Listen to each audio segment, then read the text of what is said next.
Welcome to the dialer setup, training, and order entry process for the sales position. First thing we're going to go over here is how to set up the dialer, how to use the dialer, set dispositions, navigate through the dialer, and then as well as how to finalize your sale by order entry process, processing the credit card, etc.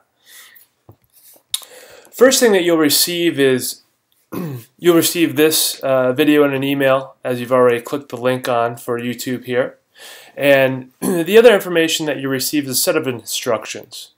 First couple things, it's very imperative that you follow these instructions, that we do need to have a couple programs downloaded on your PC.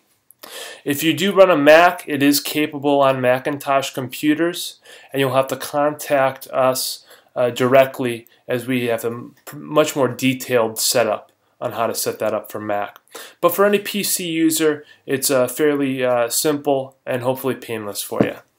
First thing, as I have brought up here on the notepad, is part of the information that you'll receive in the email. Along this information, you're going to receive a username, password that you'll have to log into the dialer. You'll receive a rep ID that you'll need for the order entry portion of your sales. You'll also receive an Excel spreadsheet that you will enter your sales, that you'll keep your weekly sales logs in, that you'll send to us. So let's go over the checklist here and how to set up our agent workstation, which is really imperative for us to start dialing. First thing, we need to have Mozilla Firefox browser installed. I already have that installed here. If not, you can go to firefox.com on your current browser and go ahead and download the Firefox browser. Once you have that downloaded and installed, the next thing that we must have is the latest version of Adobe Flash Player. We can click on the link here or just highlight it as I'm going to here. I'm going to copy it, open up my Firefox, go to the Get Adobe Flash Player. That's going to take me right to the portion I need to download. I'm going to go ahead and uncheck this box to install McCaffrey Security Scam Plus. It's something I'm probably not going to need, so I'm just going to uncheck that. Then I'm going to go ahead and click Download Now. I do already have this installed, as most of you probably will, but we'll want to just double check and download. So you'll want to hit Download Now. The file will download. As soon as it downloads, we just need to open it in order so it runs. Make sure we get the install portion of that. I'm going to go ahead and close this out. If you have any other questions with that, you can contact us here at the office or respond to the email that you received. Next portion, once we have Firefox downloaded, we have Adobe Flash Player updated and downloaded, we need to make sure we have this Zyper web phone. Basically, it's just an add-on to Firefox that's a plugin that'll always run in the background. We need to make sure we have administration rights, so we're the administrator on the computer, that we're not just a guest user. So that's very imperative. Once we are sure we have all those three things set up, admin rights, Adobe Flash Player, Mozilla Firefox, I'm going to go ahead and copy this link here. I'm going to open up Firefox again. Oop, still have the Adobe Flash in there. I'm going to go back to my notepad. I'm going to highlight this. I'm going to copy it. And I'm going to paste it here. I'm going to go ahead and save the file.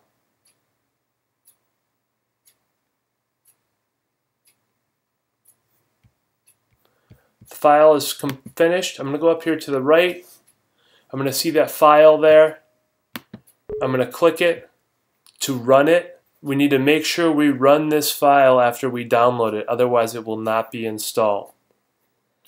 I want to make the changes. I'm going to hit yes. We see that box screen pop up, and we should be set to go. After we've completed these steps, we need to make sure we close Firefox completely. I'm going to close any Firefox windows I have open.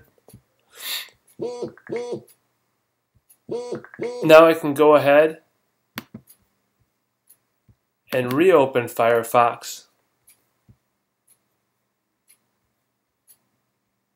And we can go to the agent login website that will be in your email address. I've put it here on my favorites on the address bar. I'm going to go ahead and click that. What you'll have is the full email address. And a quick way to take this to your favorite or your shortcut bar is just click and hold the little globe there, and we can add that right there. Next, what I'm going to do is I'm going to enter in my agent login.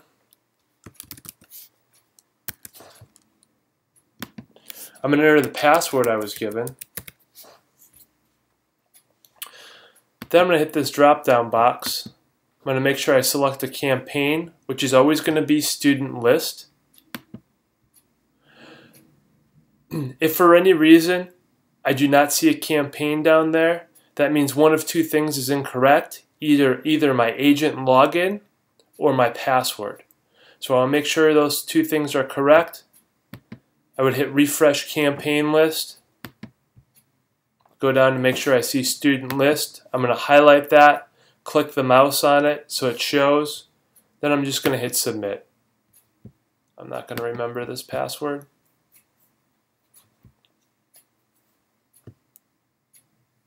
Once I'm in, I will see the interface here. I'm going to want to connect to the dialer. You are currently the only person in this conference.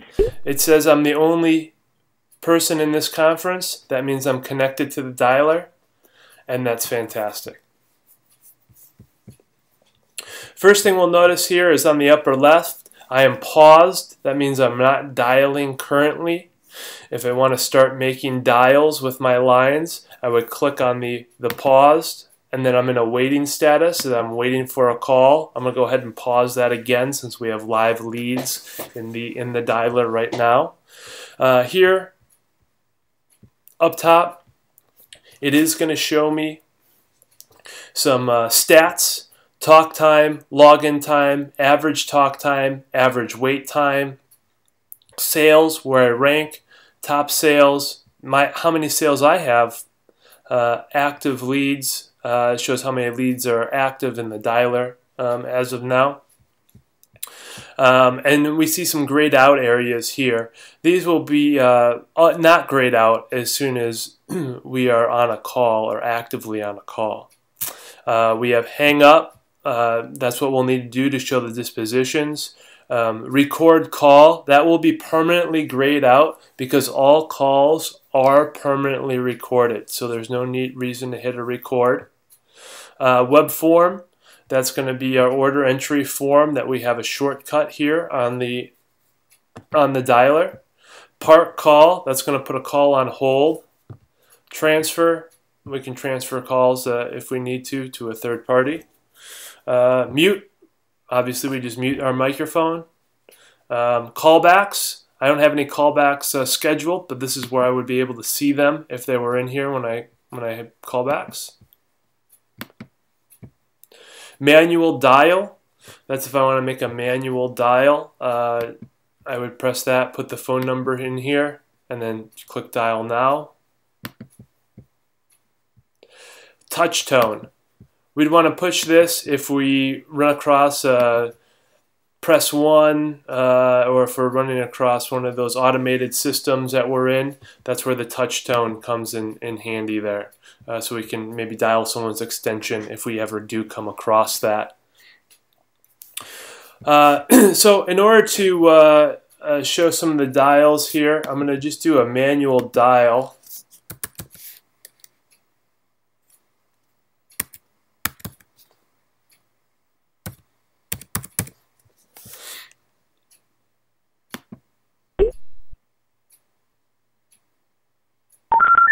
You have reached a number that has been disconnected or is no longer in service. And that number is not check there. the number and try your call again. I'm going to go ahead and hang up. So I'm going to hang up a call. As we see, for test purposes, we see a call length here. We have a timer on here with the call length, how long the call was. Which comes in handy to know how long you're on the call. Maybe it's time to close them because I've been on the call for so many minutes. So keep that handy. Next thing, our dispositions come up. Very self-explanatory. Answer machine. If we do run across answer machines, occasionally we will, but the system is set up to actually detect the answer machines. Now, not always 100%. Busy, if it's busy, not there. Call back. We'll go over that in a second here. Decision maker not in. That means the person making the decision is not available. That will call it back once we reset the list. Do not call if they do not want to be called by us. One big thing about the dispositions is if they do not want to be called by us or you're not sure, I'd rather have you err on the side of do not call. Freshmen, if they're not taking the test yet and they're in their freshman year or younger, we would disposition that as a freshman. No answer if no one's there. No credit card if they have no money or no credit card. Sale, once we get a sale, we'll disposition that as a sale. And senior if they're done taking the test. One of the dispositions we do want to go over is callback. I'm going to go and click that now. When we select a disposition, we either need to double click or click it once and hit submit. Or if we've clicked the wrong button, we can hit clear form and we can start over again. This button right here, pause after disposition, I just clicked that right now. There's two ways to stop dialing. One is if we click this, pause after disposition, it will automatically take us to a pause status. So our lines will not be dialing after we set the disposition. That's only if the box is checked. If we do not have the box checked, that means as soon as we select this disposition, our lines will be back in the queue and our lines will automatically start dialing again. I'm going to go ahead and click pause for now. We're going to look at the callback button. So I'm going to double click callback. And here's my options here for a callback. If I know the person's not going to be around till 5 p.m., I can do a 5 p.m. callback. Now, I can make some comments in here if I want to. Maybe the father's the decision maker, maybe the mother, whatever the case may be in the brief conversation I have. Maybe there's no notes. Maybe I'll just leave that blank. The other option that I have here is I do need to select a day. So I see the date here. That's today, 4/23. I have the time I want to call back at, and that would be their local time. Then as well as maybe they're not home till 7 p.m. their time. The next box we have here that we can check is my callback only. What that does is that just goes directly to me personally. Maybe this is a call that I was spending some time with and I for whatever reason could not close it. I would just want to call them back maybe in a couple hours here today. And I'm still going to be on the phone. I would click my callback only, then I would hit submit. If I wanted just to go back to the system, it's defaulted where it's not checked my callback only.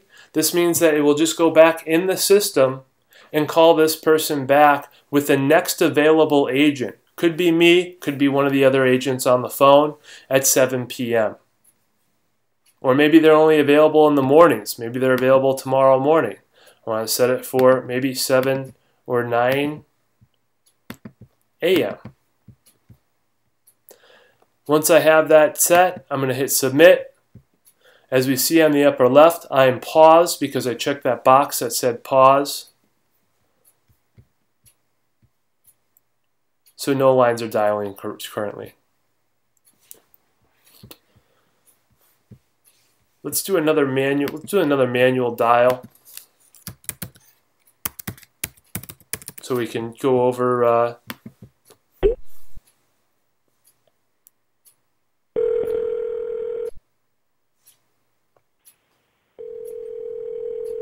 one of the other information here. We have web form. The web form is just going to open up our web form. And I go ahead and hang up the call. But the web form, what that's going to open up is, as you see, I click the button here. It's going to open up another screen here. That's our order entry here. And we'll go over that here in a second. But that's what the web form button does for us. So that's on there. We don't have to type in another website if we don't want to. That form is while we're on the call. So that's very handy while we're on the call when we're trying to close the sale. I'm going to go ahead and I'm not going to pause this one because I want to keep on dialing. I want to show you what that looks like. I'm going to go ahead and double click do not call on that. Oh, looks like we maybe had an answer machine there. So I'm going to hang up the call. I'm going to click answer machine. This time I'm going to pause. As you see, the dialer moves fairly quickly. Information. We can add or edit information that's in here. We just need to go ahead and add the information, or if it's incorrect, we just need to correct that information while we're on the phone with that current customer before we set the disposition. That's pretty much it on the dialer. The biggest thing is the pause, stop, and the dispositions. The callbacks, the little check boxes, that's something to be aware of. The checkbox for your callbacks, for a personal callback or a system callback, and the checkbox to pause the dialer, maybe if you're going to step away or something, because the calls will be coming in fast for you guys. The next portion is, we saw where we clicked on the web form here. That opens up our order entry page. I'm going to send you a separate link to this as well too. It will be in your email that you received, just so you don't always have to use that web form button, but it's there if you need it, so it kind of makes it handy for yourself. I would choose the program that I've sold here, whether I sold the basic program or I sold an ultimate program.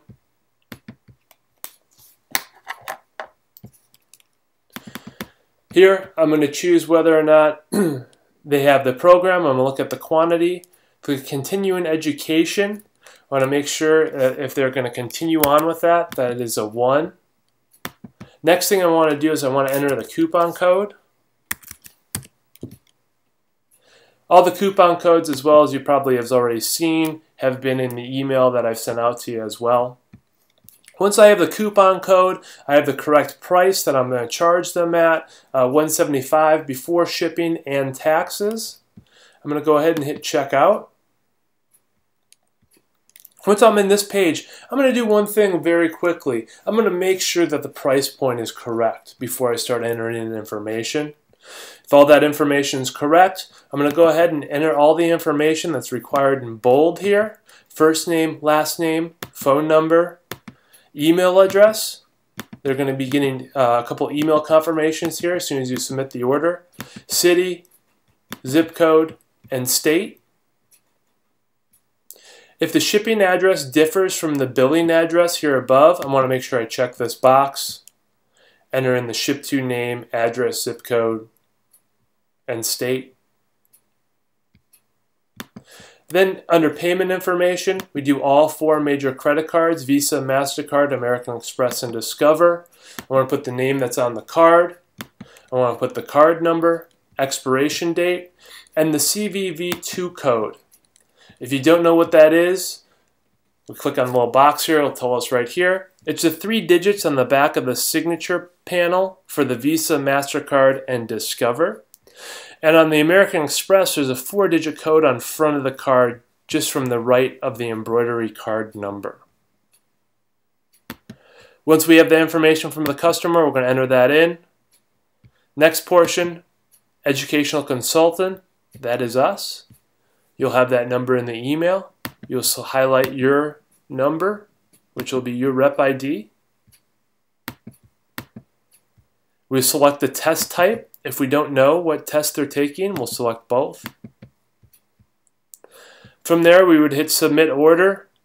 Once I have all the information in here and I submit an order, it will take me to a confirmation page. On that confirmation page, you'll give me an order ID, a summary of the information. Upon that time, an email will be sent out either immediately or within an hour if the servers are bogged down.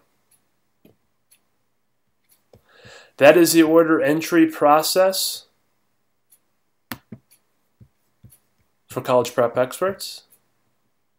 If you have any further questions, please contact via email from the email that you received, and we can set up a time where we can go over in more detail on the setup and or questions that you might have on dispositions, how to work the dialer or order entry.